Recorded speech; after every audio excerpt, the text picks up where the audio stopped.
From the Newstalk ZB newsroom, this is Newsfix. In this update, there are fears the death of Hezbollah's leader will see the conflict escalate further. Hassan Nasrallah and 11 others were killed in Israeli strikes in Beirut, with nearly 800 killed in Lebanon since Monday.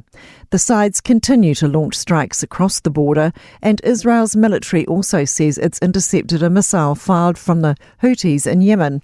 CNN correspondent Yamana Karadasha says Israeli have issued a warning to Lebanese civilians to stay away from any Hezbollah sites. First of all, they don't know where these Hezbollah facilities are, and the second thing is the fact this feels like the Israeli military here is expanding potentially these airstrikes.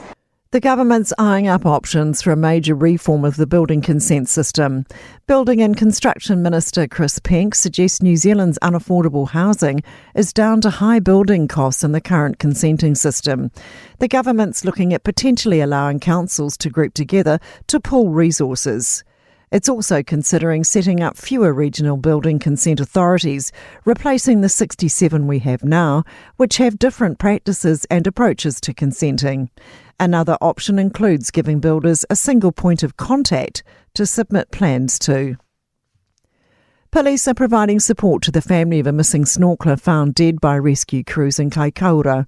The alarm was raised at 5 p.m. yesterday after the man was 30 minutes overdue. His body was found an hour later. The death will now be referred to the coroner. Southeastern US states are still grappling with flooding in the wake of Hurricane Helene. More than 50 people have died in the strongest storm Florida's Big Bend has ever recorded. CNN correspondent Rafael Romo is in North Carolina, where over 400 roads are closed from flooding and over 5,500 people have called emergency services. Officials are having a tough time getting to them because the roads are in such bad condition. That's news.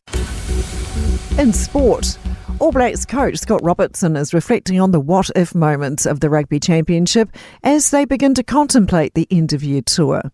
This after a 33-13 win over the Wallabies in Wellington to finish second overall behind South Africa, who've clinched their first title since 2019. Robertson looks back at the differentiating factors. At the Championship, we could have probably won every game. There's moments in those games we just learned that there's moments and big momentum swings of these ref calls or your own call or game management, and there's key moments that you've just got to get right. The Black Caps have recorded their 19th lowest test score in history, getting rolled for 88 by Sri Lanka on day 3 of the second cricket test in Galle.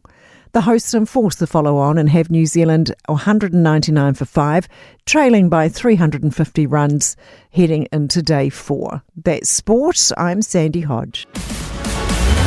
For more news, listen to Newstalk ZB live on iHeartRadio.